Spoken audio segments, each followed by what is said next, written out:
This is West Wednesday number 566. We are calling for justice for all victims of police violence. Mic check, mic check. Mic check. And Mic just check. like my brother, mic check. Sorry. And just like my brother Ben just said, we're calling for all the victims of police brutality, including my big brother Tyrone West.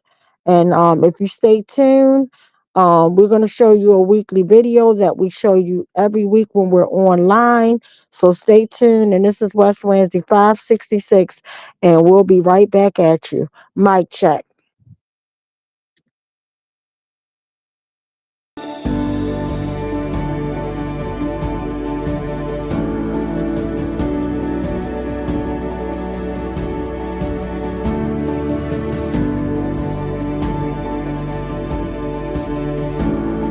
Can't stop, won't stop, till killer cops are in cell blocks. Can't stop. The following video portrays an incident of assault and violence at the hands of police. Viewer discretion is advised. I suggest you back the fuck up. No, why you want to Why would you say that?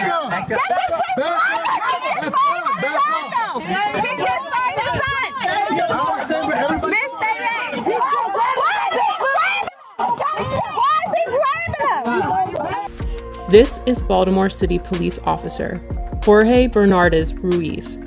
In a video shot in 2016, Ruiz is seen with his knee on the back of an unknown man with a gun pointed at the man's head. His message was a clear one. Concerned onlookers, adhere to my dictates or else. Here, we can hear Ruiz saying to Baltimore residents, I suggest you back the fuck up.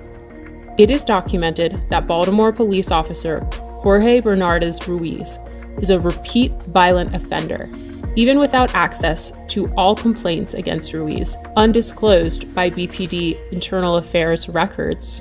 6 cases involving Ruiz are known. This video will briefly highlight 6 total cases beginning in July of 2013. Case 1, Abdul Salam, July 1st, 2013.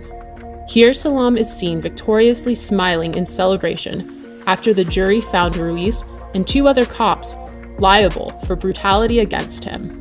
However, because the trial was civil, not criminal, Ruiz was not fired and he did not go to jail. Police profiled me. They followed me in the back of my house, harassing me. Police proceeded to violently and hostilely approach my van with me and my son in it. As I announced, this was my home, guns drawn. Once they reached my vehicle, they violently pulled me out, ramshacked my vehicle with my 3-year-old son strapped in his car seat, threw me against the gate, slammed me repeatedly. Picked me up by my feet, upside down. They proceeded to drop me on my head, hog tie me, and immediately when I fell on my head, Ruiz, in a wrestling type of action, and kind of hit his knee against my neck. I was arrested. I had no idea what I was being arrested for. My son is scarred to this day. He remembers the incident as it happened yesterday. When he talks about it, he always refers to Daddy being on the floor with police yesterday. Case 2, Darrell Harris, profiled, as seen in this video, July 17th, 2013. Yeah, Sid, what's wrong with it? Improper way with it. There's no such thing as an improper way. You gonna tell me my job, bro? I know the law. Are you gonna tell me the law? I know the law. You gonna tell me the law? I know the law. What's the problem? You giving me a ticket? You need my license registration? Yeah, let me get it. Profile, y'all use the seatbelt as a reason. Profile. Do me a favor, take out your keys. Yeah, you can record me. For what? Nah. I don't feel safe right now. Do you want me to step out the car? Do you want me to step out the car? I'll step out the car. Call the police, man. What do you call a supervisor? I want to do shit.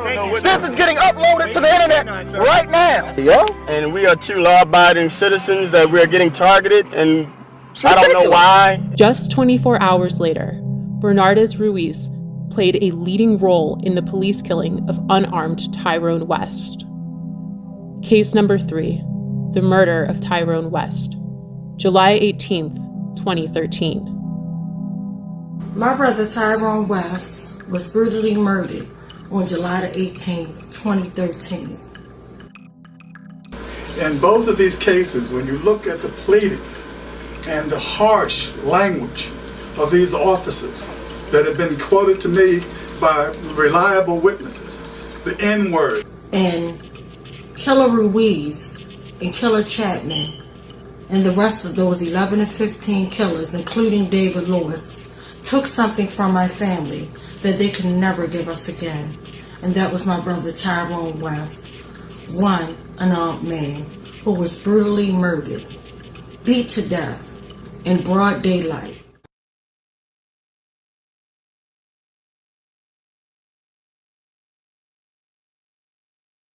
Mic check, mic check. Mic check. Mic check.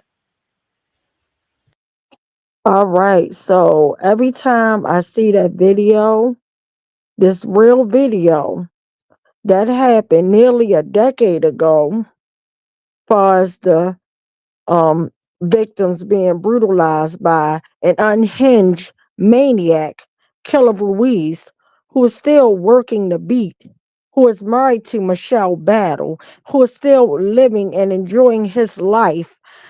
You know, he was the one to start this whole assassination on my brother Tyrone. And for me, literally, to actually see Abdul Salam, who happened, his case happened literally on July the 17th. I'm sorry.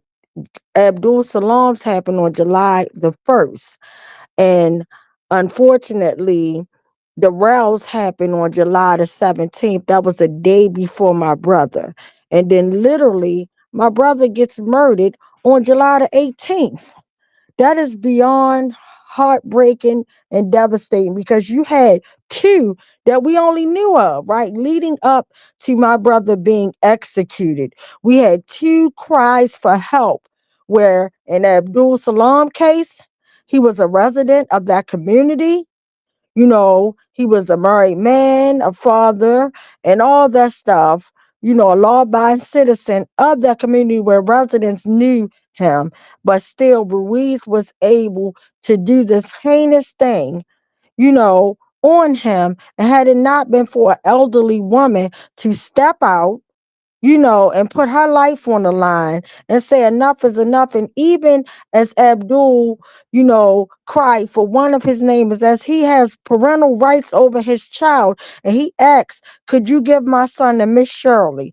They told him no. They treated him like crap. They said, nope, if your wife does not show up in this amount of time, we're going to take your son down to CPS.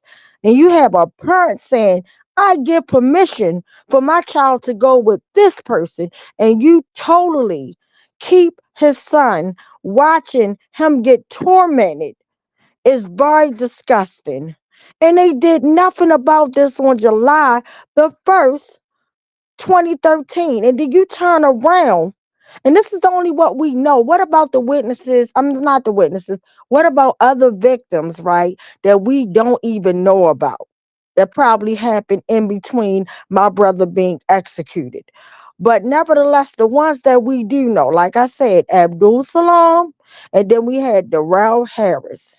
Literally, he's going to say he's pulling Darrell over. Ruiz is going to say, I'm pulling him over for improperly wearing his seatbelt. And Darrell was like, there's no such thing. And, you know, it just went from that to them actually laying hands and taking this man out. And they probably would have killed him too. But they was fortunate enough to upload their video to the internet and had bystanders watch and things of that nature. But unfortunately, in my brother case, he was with an acquaintance that he barely knew. He was giving a woman a ride that he barely knew for a few weeks. And he was executed, and still nothing has been done. And last week broke my heart because it was my brother's 55th birthday. Literally, he would have been 55 years old. And he's supposed to be here on earth. We're supposed to be celebrating, but yet we have to say happily heavenly birthday. And it's no way in hell my brother's happy right now. He has no type of accountability, no type of justice. He's looking down at his little sister, still fighting all these years. And my cries are going on deaf ears. Nobody's paying no mind. Everybody's slowly moving. And I feel like no one is moving. But what really captured me and kept me content was last week when we did a special West Wednesday for my brother. And I was so shocked of the outpours of love that came in. And it was to the point, and anybody knows I mess up everybody's name. I accidentally, and I can laugh now, and I need a laugh because I'm actually shedding a few, and I'm trying not to. But I literally called Easy Jackson Easy E at the end. I'm like, where's Easy E at? And Shorty had me crying, laughing. But any old way, but Easy Jackson showed up. My brother Lawrence Dr. Lawrence showed up. Like, it was so many people. Like, my sister Charlene showed up. Mama 300 showed up. Like, just everybody. Like, and I was not expecting that. Like, I don't know why, because I know life is life and people have obligations and things like that. But to see people that actually, was right there at the kickoff when West Wednesday first, unfortunately, was born on the blood of my brother, actually still came out and gave me flowers while I'm still here and spoke on the mic and just was out there, and support meant the world to me. Like, everything that my brother Ben does, nobody's getting paid for this, right? Is always a blessing to me. When Ben's not around, my sister Rachel, she takes over with no problem. That's big love to me. My sister Dre is in the back doing donations and things of that nature. Always. All that stuff means a lot. The Hillebacks put in, Uncle Bill, my sister Dina goes above and beyond. My sister Angela, who lost her own brother, Timothy Fleming, she's still here. She will ride 5 hours, not only just to say her brother, Timothy Fleming's name, who still never got accountability, but she stands there in solidarity just for my brother. My sister Nicole, she's out there who lost her father-in-law, Anthony Anderson, who she never got to meet. She comes out, and she blessed the mic singing. She uplifted her father-in-law name as well as her daughter. Like, literally, I couldn't imagine losing a loved one. And within 2 weeks, you lose a loved one, your father-in-law, to police brutality. Then you turn around, and the worst horrible thing could happen. You lose a child through community violence, and then a sense of accountability, because at the end of the day, she said the police questioned her daughter about a murder that her daughter didn't even know about or whatever, but questioned a child, a minor, guys, a minor, without the permission of her parents. That is disgusting, but that is what they do. And now they're pushing up on our teenage babies here. They're trying to stop laws that protect these babies, but yet they got all these laws. Let's talk about it. They got all these laws in place to cover these stinking killer cop maniacs. They have all these laws in place. The officer, I call it killer rights. It gives them a right to kill. It places them above that badge. They don't get interrogated. They get an interview. They get an interview. They get to come in with their suit up, with their attorneys within 30 days after you murder someone. Meanwhile, in 30 days, y'all, let's talk about it. 30 days, a family is living their worst nightmare in the whole entire world. They're trying to bury their loved ones. They're in a state of shock. They have to leave their jobs. Some of them even leave their families, to try to fight accountability. Families break up, husbands leave wives, and I'm just looking at the whole trajectory of all of it. It's sad because when I look at where I started and I look at where we are, it's heartbreaking. I done seen sister queens like my sister Paula Muhammad and her husband, my brother.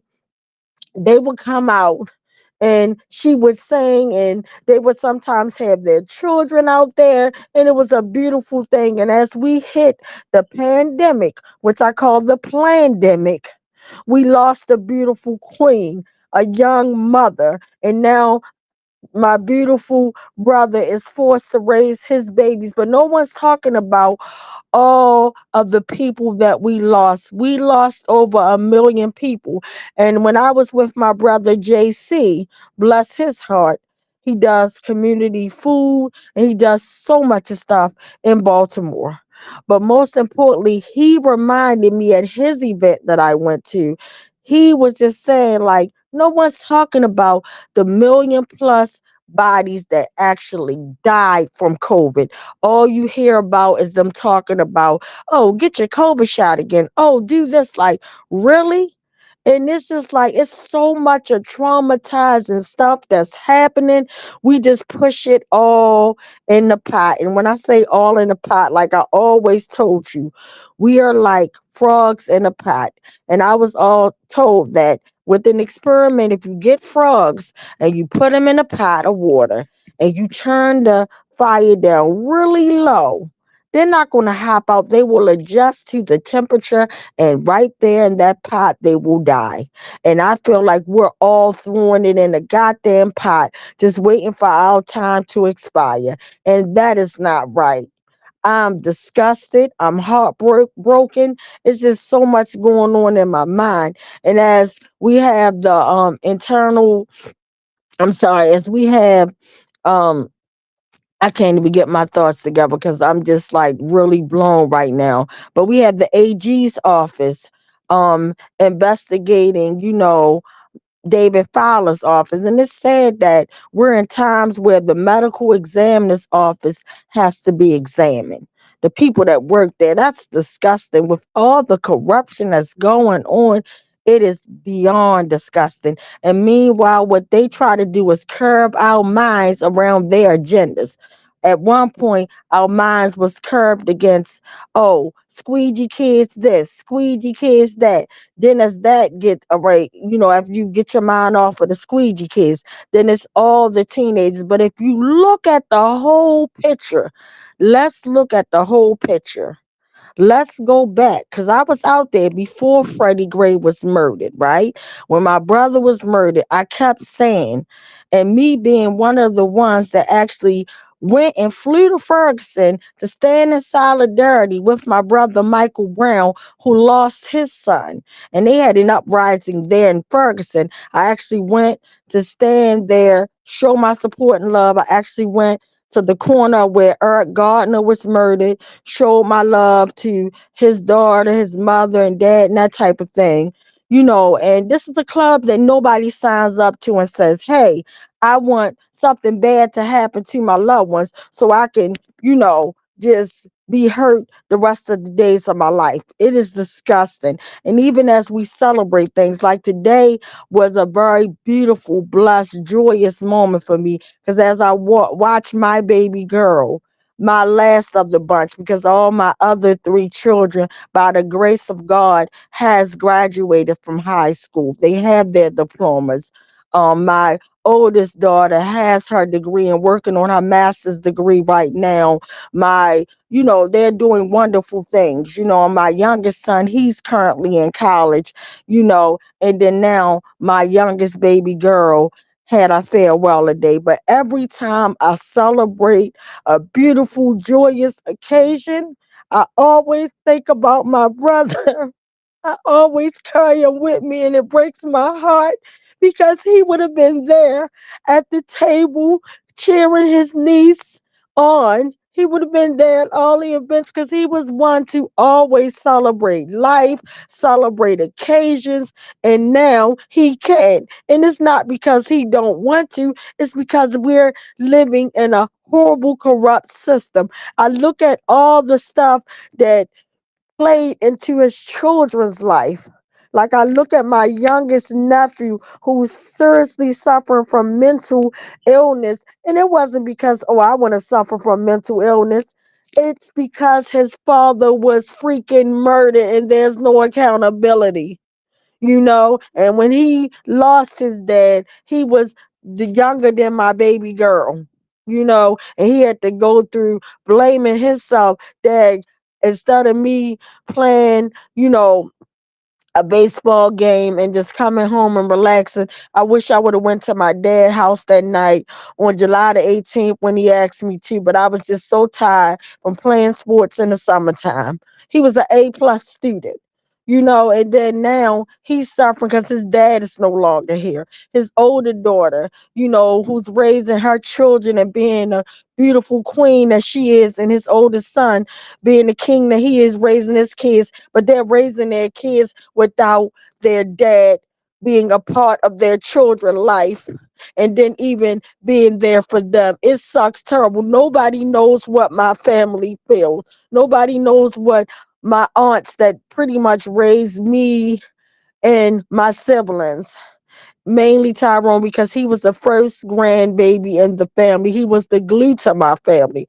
Nobody knows what it feels like for all my aunties and everybody to suffer that kind of loss. Cousins from the eldest to the youngest person in my family. No one knows what that pain feels like unless you go through losing a loved one like that in a brutal way. And then the fact that we lose our loved ones in such a vulnerable state of mind, like they didn't get robbed. And for me to have lost people when they say community violence and all this foolishness, because at the end of the day, it's a system that is dedicated and designed for us to fail, and it's designed to break us up and to make it seem like these are isolated incidents, that community violence is over here, police brutality is over here, all this poor school education stuff is over here, how they like lying and getting all this money for the schools, but yet every year babies have to show up on the first day of school in the summertime hot as hell. Today literally at my daughter's school, even though thank God it wasn't that hot, but there was no air conditioned system. Where are they putting these dollars at? They damn sure ain't putting them in our favor. And then for me to learn that now they're going to actually take up the prices of like dealing with motor vehicles and cars and things like that, as if we're not paying enough of money. It's just like we have to pay for everybody's failure. When they pocket change and do things strange for the change, we have to pick up the tab. All of this, and my point is, it is together. So when they break it up, they have different people fighting, and that weakens us out. But if we were all fighting for these same issues that affect us all, they affect us all, right? They affect us all, and I'll keep saying it over and over again. But that's how they play us. And then when you talk about community violence, they might try to act like they're doing something because they got this thing, and I call it a rape mentality, because they're like, y'all stop killing each other, we'll protect y'all, that type of foolishness, that type of disrespect, for us. And but then they'll throw grants monies out, and it's just sad. Like, people don't even know, like, if your loved one is murdered on the street, they got a abundance of money that you can get for your loved one not being protected on the street. Why not, instead of giving a family that little bit of pennies, why not put that money up and protect our babies for real, protect our loved ones for real? But at the end of the day, no one is coming to save us. Unfortunately, we have to save ourselves. And I feel like I said, if we all lobby together, that's why they don't like uprisings, because in an uprising type of situation, and as I think of, we just celebrated Memorial Day, but we will be remiss if we did not think about what happened to George Floyd on Memorial Day, where everybody was in the pandemic and they were forced to look at their television screens, computer screens, because as we know, in that blink of an eye, when the pandemic hit, it shut everything down. It changed the way we like looked at each other, like being close knit, all that. It changed us, guys. It made people really suffer from depression, depression, feeling isolated, secluded, all that kind of stuff that we went through, right? Just because nobody knew what was going to happen, you know. But my whole point of it is, since George Floyd, since these awful, horrible deaths that we have witnessed with our own eyes, what have they really truly done to stop this? And my answer would be nothing. It's just sad they use our pain for their game. They use our pain for their game, just like when Freddie Gray got murdered. What did they do? They set up all this stuff. Oh, we're going to do this. We're going to do that. We're going to bring the consent decree in. We're going to reach. And that ain't like they still killing us. If that was working, why in the world did we have Darnell Rochester, an innocent baby, an 18-year-old that should have been just graduating from high school like my daughter? You know, why should we have had his mother bury her only child? This beautiful baby should have been living his life. He was so beautiful inside and out, had so many dreams, was gorgeous. You hear me? And they snatched him away. And did anybody get held accountable? No. And his mother, bless her heart, Miss Danielle, is forced every week to go out in these streets and hold a sign up, just like West Wednesday started decades ago. And I'm still out here at 566 weeks. But my point is, how many more families have to go through this nightmare when they can prevent it? But like I said, they do things, they built up what they want to build up real fast and quick. But the other stuff they neglect. And what happens is justice delayed is justice denied. Let's be crystal clear. Because as we let a whole decade or more go by, and that's why I get so beyond frustrated, because they're not going to play in my face and treat me like I turned my back for 1 second. I have never, ever, and never ever will walk away from this damn fight. I never missed a beat. I never missed a second. And y'all talk about what y'all see me do every week. Y'all don't know what I do every single day. You don't know what I go through. You don't know. No one knows what I go through unless you walk in my shoes. To be a mother, to try to be a teacher, and just go through catch hell on all levels and still have the strength to show up with or without people. I can't even speak on it. But I'm not speaking trying to highlight myself, because I already know, and I'll never make it about me, because it will never be about me. It has always been about my big brother Tyrone West and all the victims of police brutality and murder and abuse. Because at the end of the day, we have to realize everybody that get brutalized do not die. Okay, we probably have more people that get beat up, messed up, traumatized by these killer maniacs that survive than what is murdered. But it's still sad and disgusting. But again, that's how they play us. They'll try to make it seem like, oh, only the victims that got murdered, you know, they're the only ones that we're going to highlight. But what about, is anybody checking on Darrell Harris, who's probably traumatized and messed up? Is anybody checking on Abdul Salam, or his son, that's now a teenager that has to go in the world, and soon probably will be getting his driver's license, that saw his daddy get abused? Is anyone checking on my sister Dina and her son and family? Is anybody checking on them? You know, it's just sad and disgusting. But again, I will echo that no one is coming to save us. We have to save ourselves. We have to stop letting them play the divide and conquer game. That's what they've been doing from day one. I could talk till I'm blue in the face. But again, I'm going to always say this. Love to me is the key to everything. That's why I always say live to love to live, because it's enough of hatred in this world. I get so sick of just seeing foolishness. I get sick of seeing people hating on each other for dumb stuff. You like, what? You can even be in a relationship with your spouse and him or her could be hating on you. That is so disgusting. That is so disgusting. When you don't treat something like a team, it's when a team get a hit. That's a team. Teamwork is teamwork. But nobody wants to treat stuff like a team. Everybody want to isolate themselves or play half up or I don't know, but we need to do stuff better. We need to come stronger and come harder. Right now, I'm trying to build up my mind, right, to go to that next level that I don't even know about. But it's the level of accountability. Like I'm willing now to really throw all the cards on the table. But I always say, especially trying to fight this thing, being a taxpayer, voting, going to Annapolis to testify, doing all this stuff. But at the end of the day, none of these politicians are saving us. Nobody is saving us.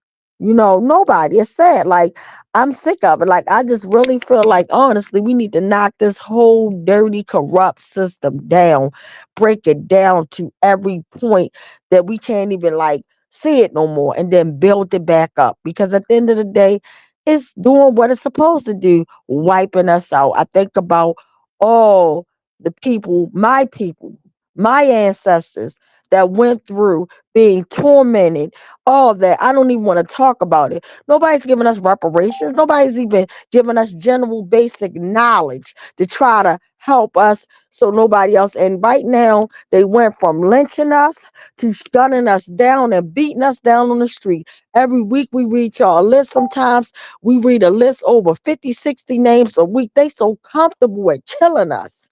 And I think about all the slavery acts and all the horrible racist stuff that still exists to this day. Like I told y'all, I was traumatized, still am very traumatized from when I went to an event to celebrate my daughter being a cheerleader, right? A cheerleader, a professional cheerleader. She cheerleaded for her school because the day she got an award for that, but she also cheerleads on a professional level where she goes and she does competitions against different cheerleaders around the world. And when we went to Dallas, Texas, I thought I went back in time, y'all. Literally to pack my babies up.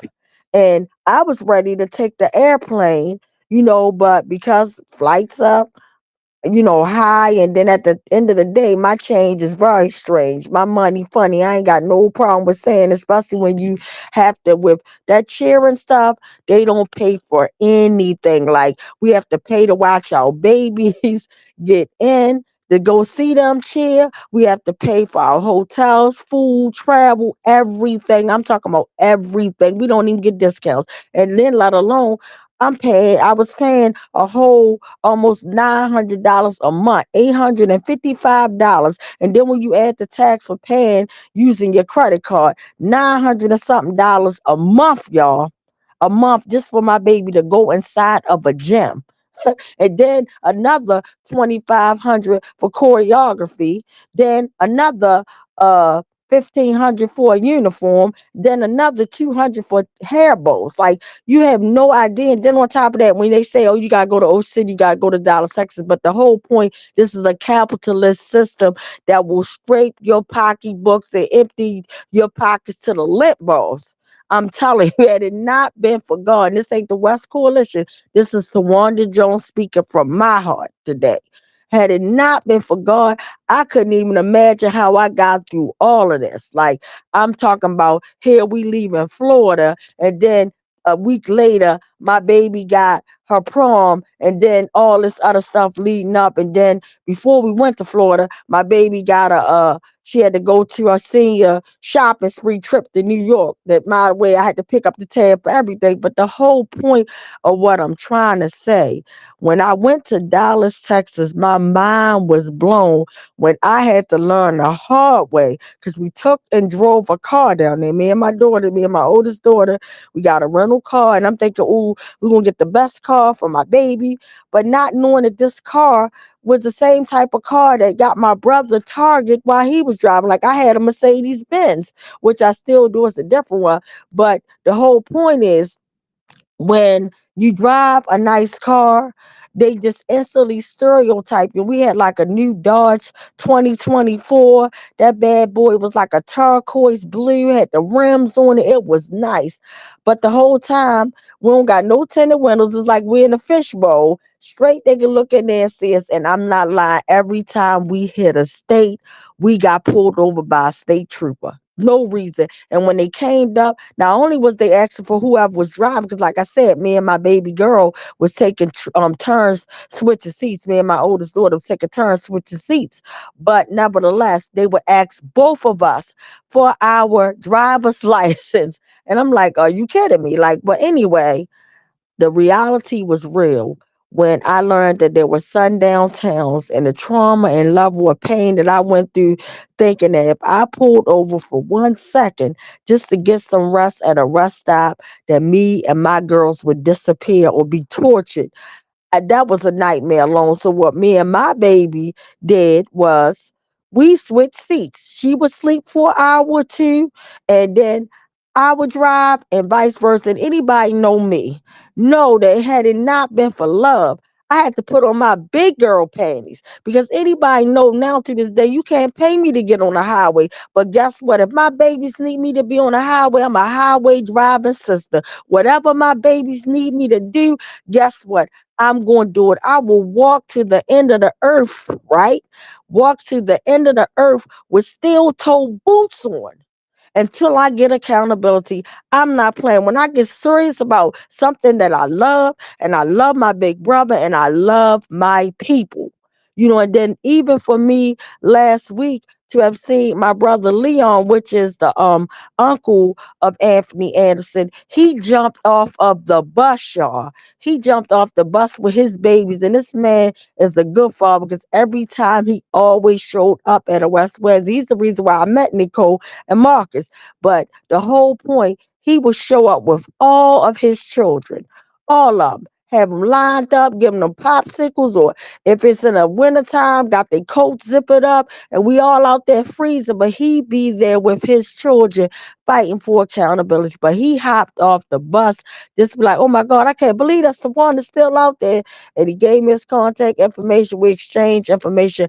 But my whole point is saying that that is what West Ramsey is built of. It's a foundation of love, strength, and just warriors that are fighting nonstop, relentlessly, peacefully for accountability. So I'm gonna check in real quick, because I know I've been babbling on, but I had a lot on my heart and I had to get it out. So I'm gonna check in with my brother Ben, and we can check in. And I want Ben to introduce our new brother, because our brother Marcellus, who used to always read the comments, he's right now fighting for our country. So I think he's in Iraq, but he's not able to read our comments. And sometimes we had Uncle Bill being able to read them, and sometimes even Rachel, and even sometimes Ben. But we have a brother that volunteered tonight, y'all, to read our questions and comments. So a big shout out to him. But Ben, if you don't mind introducing our brother, we can check to see if it's any questions or comments. Mic check. Mic check. Tawanda, unfortunately, he hopped off and he hasn't been back on. But we only have 4 comments. Okay. 3 from Angela. Angela says, Mike check, cell blocks for killer cops, and sending love, hugs, and prayers. And then Bruce Emmerling says, Mike check. Mic check. Awesome. Well, could you let them know our brother name? So let them know any like whenever we get on line in the future, as much as he can, he will hop on and read our questions and comments. Could you tell everybody his Yes, his name is Descartes. Okay, thank you. All right. So with that being said, I know I went on a lot, and I wanted to ask Brother Ben, do you have anything that you want to add to the conversation tonight? Yeah, I know it's a little unrelated, but a lot of you know that many years ago I was involved in a group called the 300 Men March.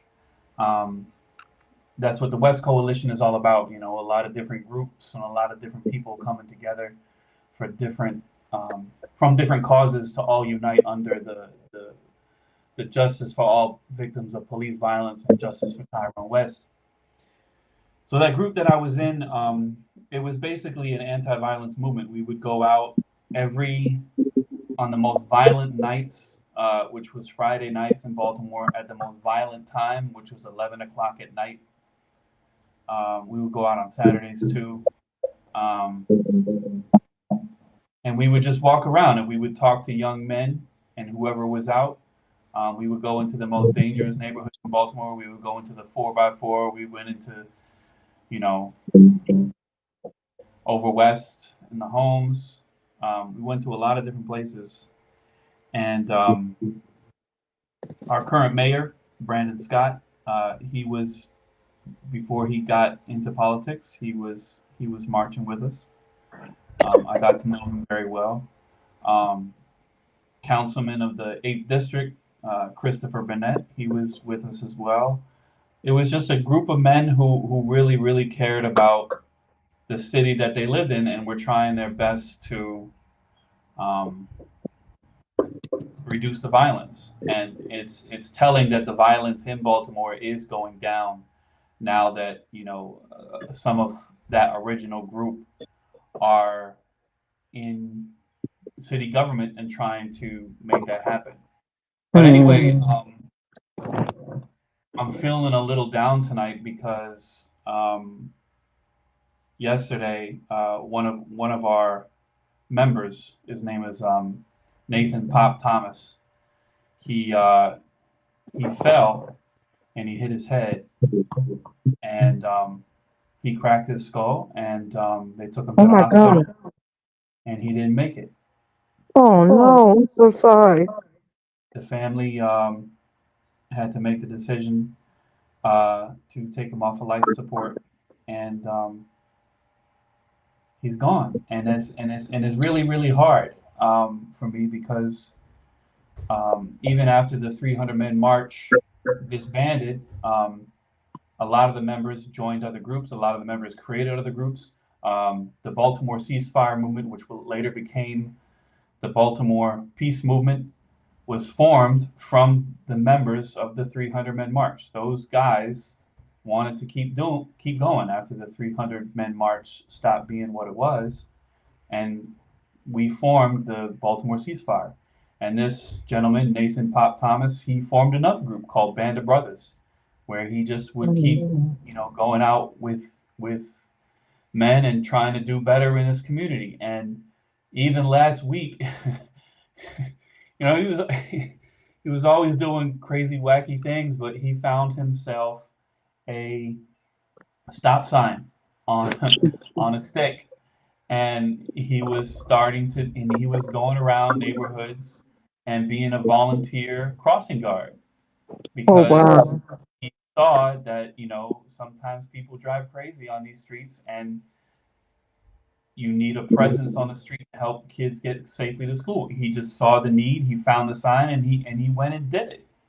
And so his last posts on social media are him holding this stop sign out in the street, just trying to keep people safe. And now he's gone. That's terrible. So all that to say is, you know, life is very precious. We don't know how long any of us have. You know, we remember the names of people every week, both who were killed by the police and who were just killed by senseless violence. And Pop was neither of those. Right. But I want to say his name tonight, Nathan Pop Thomas, because he was Do from you have a Baltimore. picture of him? Huh? I'm sorry, do you have a picture of him? I do. Let me because his son was also he brought his son into the 300 Men March. His son, young Nate, and he shared a picture of his father, and I'm gonna put that up now. Okay. Him and his dad, because he was real young when I knew him, because he would just come out. He was just out in the streets with us. But that's Pop. That's Pop. So say his name, Nathan Pop Thomas. He was a Baltimore hero. Nathan Pop Thomas. Wow. Nathan That is so sad. And he looks so familiar. That is so sad. That I is mean, the so activism sad. community is small. You know, he's been out. He come out to all kinds of stuff. So it's likely that you run past with him again, sometime in the past. So Well, my heart and my prayers and my thoughts are with Mr. Nathan's family. I'm so sorry that happened. And like you said, it's a kind of friendly reminder that everybody that died don't just die from being murdered. You have accidents, you have all type of stuff where our loved ones aren't here. And I wish too that we could hold a space that and I'm glad that you actually did that tonight by, adding his name in our space, and it's just sad. So my heart goes out. And again, like my brother Ben said, as we look at this young man who was a father, a community person that fought for things and sacrificed his life was just over and just by an accident, and it's just sad. Then I think about as you were mentioning him, I've been thinking about it was a teacher. It's a teacher that started my job. She's on support staff, but literally she was telling me like how when she leave our job, she goes down to the hospital to spend time with her significant other.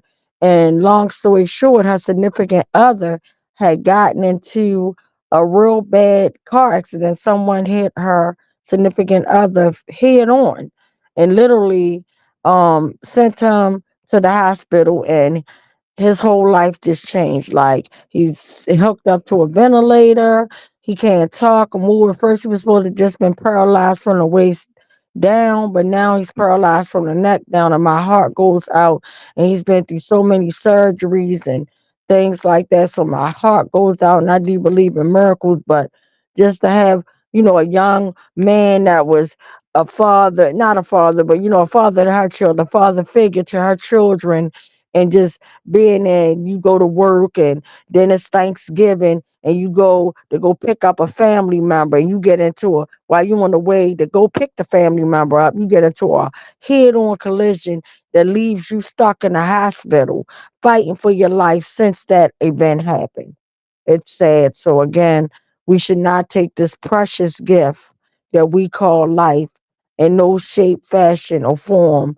Like we can't take it for granted. That's the whole thing. Like a lot of things, because we so blessed and we got like a lot of stresses on our minds and things like that. But it's a blessing if you could just get up out your bed. And even if we go to a job that we don't even want to go to, that we feel like don't appreciate us, just imagine if you were stuck in a bed, or just imagine if you wasn't here anymore and you couldn't do that. So we got to take our blessings for granted. We can't take our blessings for granted. Like it's a blessing just to be here, and and it's just sad, and my heart goes out. And thanks, brother Ben, for sharing. Our brother Nathan. Can you say his whole name again so we can repeat his name again, please? yeah, his name's Nathan Pop Thomas, and he's in the hospital. They took him off of life support. He's still breathing, but everybody's coming Mhm. by to say goodbye. Oh, wow. Well, Nathan, Pop Thomas, we're praying for you. And I'm praying. And if you don't pray, you can send positive thoughts for me. I'm a prayer. I believe in God. And I'm just asking God, please, God, just work on our brother. Dear Father God, if you can, please just let a miraculous miracle happen and that he pulls through this. You have the final say so on everything. And I'm just praying for him. And I'm praying for my um friend Nikki, her fiance, her loved one. I'm praying for him as well while he's in. As a matter of fact, I'm extending that prayer. I'm praying for everybody that's in the hospital or that's going through something. I'm just praying right now, Father God. So thank you. And thanks for sharing that. I appreciate it, Ben. Thank Mic you. check. My check. And Brother Brian, do you want to add anything before we go into the sad list? No, I don't have a whole lot to add. I've got a few names on the sad list. I don't have Bill's list of police violence, but um, just the local list is all I have. Okay, and that's fine. So right now I'm unable to go through my electronic device because I'm using it to read the non our disclaimer, but I'm just gonna try to give it to you the best way I know how. And we're going to take 2 minutes after I say what I say. And we're going to take 2 minutes of silence. If you pray, you can say a prayer. If you don't, that's fine as well. You can send positive thoughts, nothing but love, positive energy, towards these families and names that you may hear. And we apologize for the list that we don't have. So, again, it is our mission of the West Coalition, you know, to pretty much advocate peace, and we believe that peace comes through mediation and not through violence. And also, when we get these lists, of the police brutality list and the community violence list. These are local and sometimes national lists, but we have no data or information about these lists. We don't know none of the details involved with the list. We're just reading the names as a form of respect and, love and coming from a caring place. And again, we're big on advocating through mediation. If you have a problem, try to resolve it not through violence. We don't believe in violence. And again, we acknowledge that these are someone loved ones. And again, we're not trying to traumatize anyone or anything. And it's unfortunately, we know that all violence doesn't happen through someone being gunned down. Again, the list that we read, the police brutality list, which we don't have tonight, but that's a list where the victims were unfortunately gunned down. But that's not all the victims of police brutality. Because again, like my brother Tyrone West, he wasn't gunned down. Anthony Anderson wasn't gunned down. So the list goes on. Freddie Gray wasn't gunned down. So the list goes on. But unfortunately, we're just here to highlight and come from a place of love and a place of peace. So we're going to take 2 minutes now. The time is 7:53. We're going to come back at 7:55, and we're going to have Brother Brian share the community violence list. Mic check.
Again, thank you guys. I'm sorry. Thank you guys for tuning in and also standing in solidarity for these families. The time now is 7:55.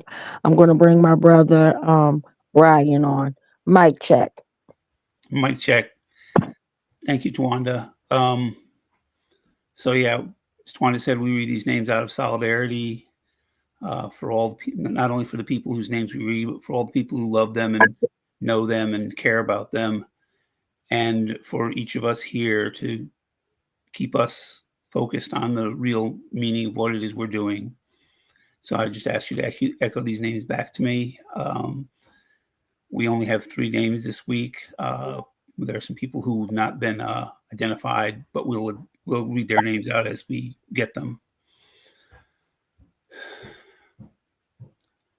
Dondre Green, age 36. Dondre Green. Philip Smith, age 39. Philip Smith. Denzel Johnson, age 17. Denzel Johnson. Thank you. Thank you. So again, I want to thank each and every last one of you guys for tuning in. If you're watching us on YouTube, we ask that you hit the like, share, and subscribe button. Um, and if you're on Facebook, we just ask that you hit the share button. Again, hopefully we'll be out in the streets next week, but we'll keep you guys posted. I love the street action. So, again, remember, live to love to live. I love you all. I want to thank and welcome my brother Ben back, because even as he's grieving and sad and trying to figure things out about one of his besties, he's still on here tonight. That speaks a lot about his character, but this is what West Wednesday is about. Live to love to live. I love you all. And unfortunately, the way we brought you in with the video of Ruiz, we're not playing it for entertainment. We want something done. So if you can think of something, please let us know. But the biggest thing I could think of is cell blocks for killer cops. So if you can help us figure out how we can get all 17, even though we highlight him, we still have 16 that we don't hardly talk about, but I want each and every last one of them. So hold on, stay tuned, and we're going to play the video and we're going to close out. Mic check. Mic check. And Mr. West begging for his life, and Mr. Salam begging for his child to be excluded and comforted from what was taking place. Not for himself, but for his 3-year-old child. Case number 4, Adina Britt and family, September 10th, 2015. My name is Adina Britt, and I wanted to submit a 30-second testimonial that Jorge Omar Bernardez Ruiz is one of the 11 terrorists that came into my house performing a home invasion in September 2015, terrorizing my entire family and even holding my 12-year-old son at gunpoint. He needs to be stopped.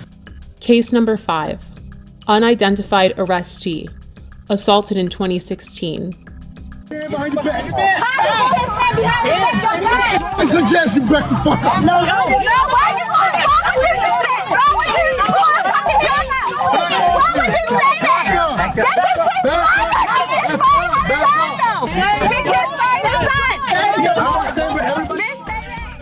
Again, this video did not surface until the summer of 2020.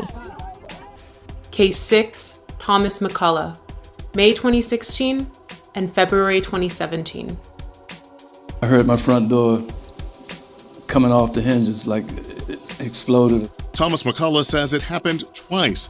In May 2016 and February 2017, Baltimore City Police burst through his green front door and raided his Pimlico home. They said, police. They come up, shotguns, guns. He says officers ransacked the place, looking for drugs, money, and weapons.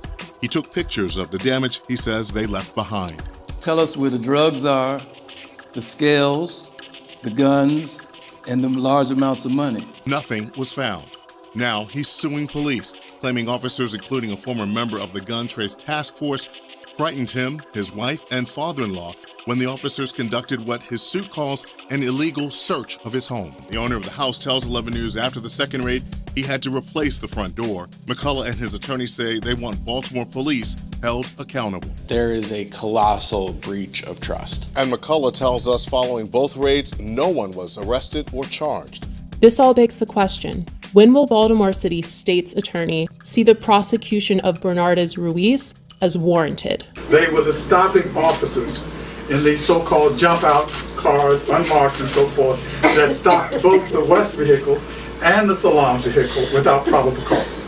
And these officers are the ones that also were joined by others, but they are the ones who initiated the stops, pulled both men out of the vehicles, and commenced the vicious activity that was thrust upon them. And the Officer Ruiz that started this attack is still working with promotions. He is now sergeant. But the fact that this repeat violent offender had a history leading up to my brother.